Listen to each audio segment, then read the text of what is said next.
Ladies and gentlemen, it is Click Nerd. What is going on? It's a beautiful day in the afternoon. Won't you be my neighbor? Absolutely, every day, all day, man. What's going on? Man, let's go. Castlevania was amazing. Nocturne?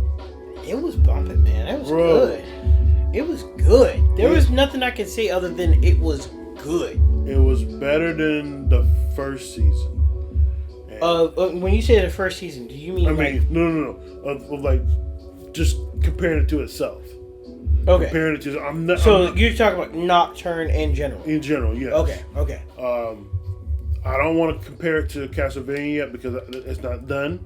Okay. I want a finished product.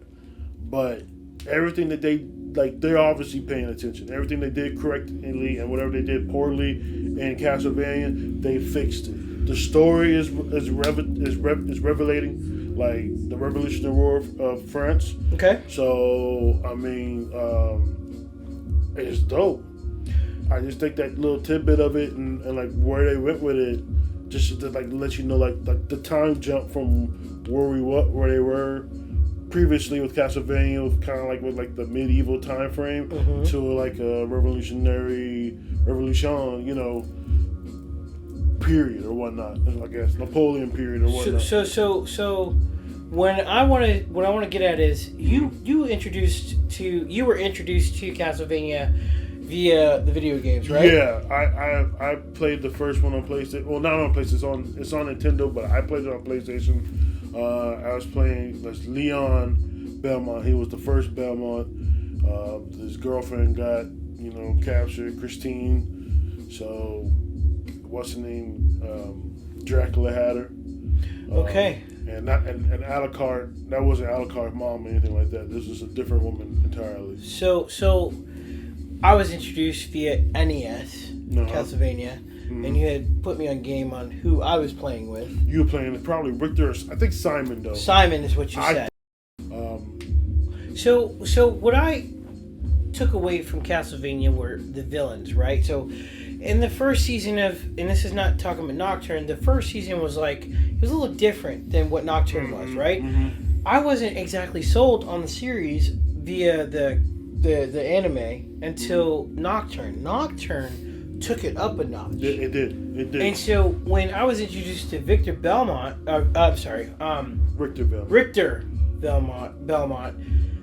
it was a different story for me. Right. And I didn't know what Richter was about, and it looked like he was very weak at the beginning. And it turns out that Richter ends up being one of the strongest out of all the Belmonts. Most likely probably one of the strongest Belmonts. Because he's not just good, he's good with magic. Because he lured the main villain in and was slicing stuff off, was able to use the ice without him actually being attached to just the the way ice. that he was using those abilities and just on the fly. You remember in season 1 where he was in that lake and his magic really started just working? Opened up in the blue flame. Where his grandfather Juiced Belmont came in and taught him, was like, hey look, you need to use your magic like this. And so that was when you start seeing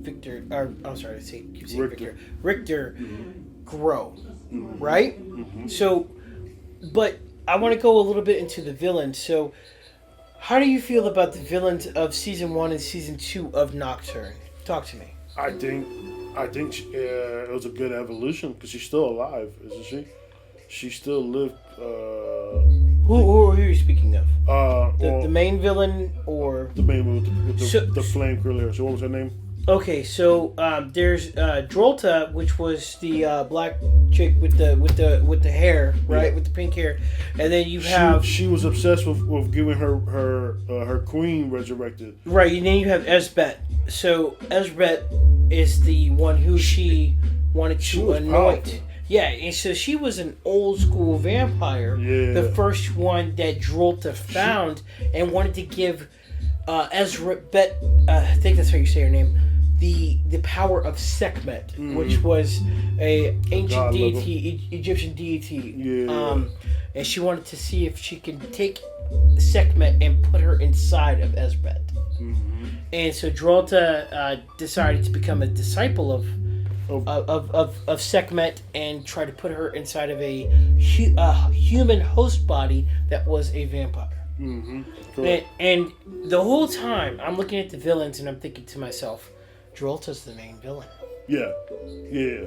And she was. Yeah, because I think she ended up being more powerful than her at one point. So when Drolta in the first season of Nocturne is fighting everybody, but I don't not the. No, go ahead. But I don't think she would have became aware of that until she became forged again after dying.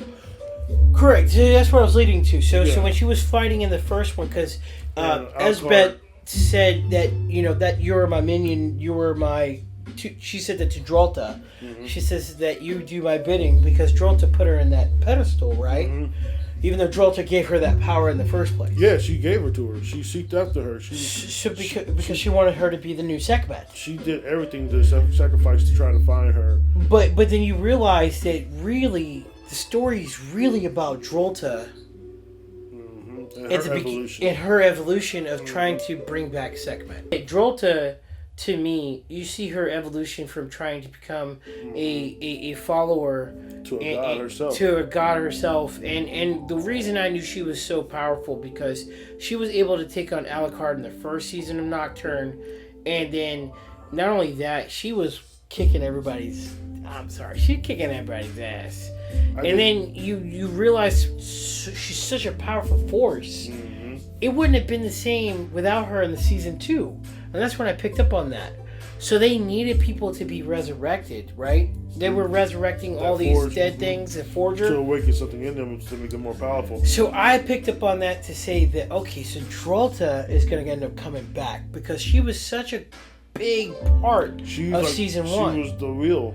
She was getting everybody together. She was pretty much, and I don't think what's her name can survive without her because she didn't know. She didn't know what to do. Yeah, she didn't know. She was just there as a vessel. Yeah, Drolta had the framework. Drolta did all the heavy lifting, did all the work, so she didn't really know what the plan was for her. She was just kind of like, oh, this is where I'm supposed to be.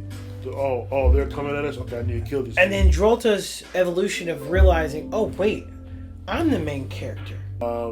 Out of all the demon slayers and all the vampire hunters, the Belmonts are the best. They're the only ones that can actually use the whip killer. I think it's what his name, the whip killer or something like that. Not the whip killer, the vampire killer. But they're the only ones that can really use it to its full potential. Because it actually will hurt you. It actually hurts people because there's another clan called the Morrises. They try to use the whip, John Morris, and they end up dying or getting severely hurt. So the point is that the Belmonts are a special breed that are able to do that. There's different Belmonts in there in the tree. Leon started it. Trevor's the one in the Castlevania in the first season, and he's the one that kind of unionized. He's the one that kind of gives the Belmonts that extra push when he has a relationship with the Seeker Scythe. I think that was her name, Sif or something. So Richter apparently is a descendant of Trevor. So I didn't realize. Oh, so it is a descendant of Trevor. That's he is a descendant of Trevor. Okay. He's actually the son of Trevor Belmont. No, Simon is the son of Trevor, and Sifa is the main character of Castlevania Netflix. Richter's not only a descendant of Trevor, but is actually his great grandson. Okay. He's a great grandson of Trevor. So that's dope. I didn't know that. That's dope. So that means that Just is the grandson of Trevor. Mm-hmm. So that's how you get that, right? Mm-hmm. Okay. That makes sense.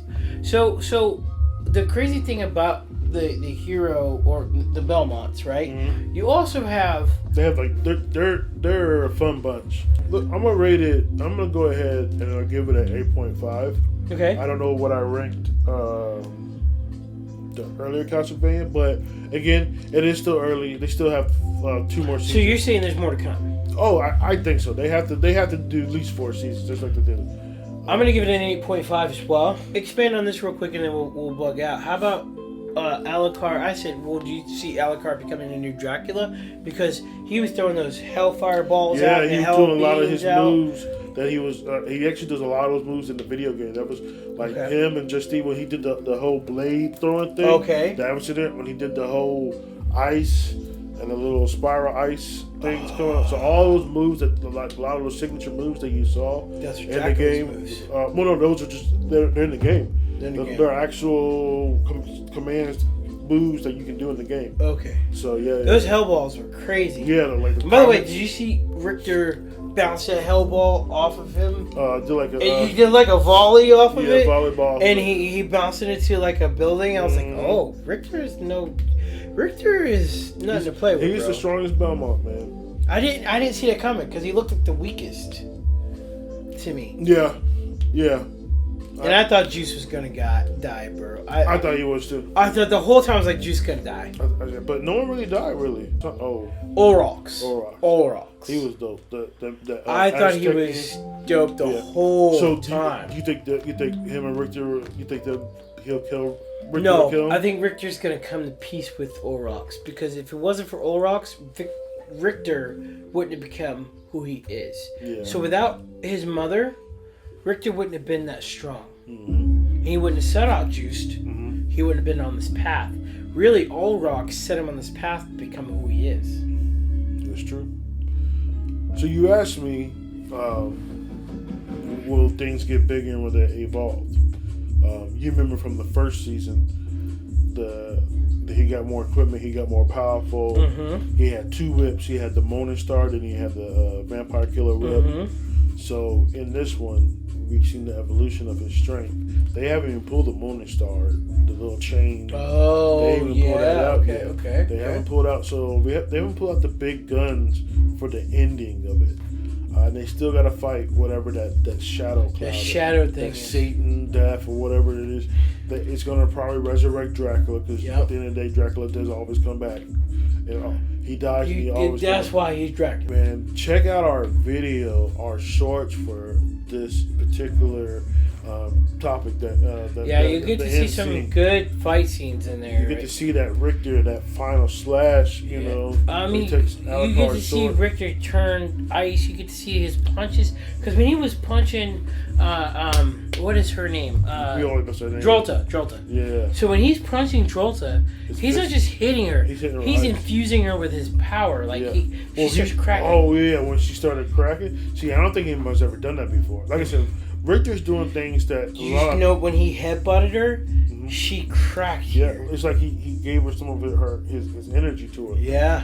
There's a lot of first times. First of all, they had a first time vampire that became a forge. You're talking about Maria's. Okay. You're talking about Drolta being forged into a devil or whatnot. Because she didn't have a soul. Because she didn't have a soul. Yeah. It's the only way for her to advance, right? Well, she was dead. I mean, that's the only way for her to come back is to forge.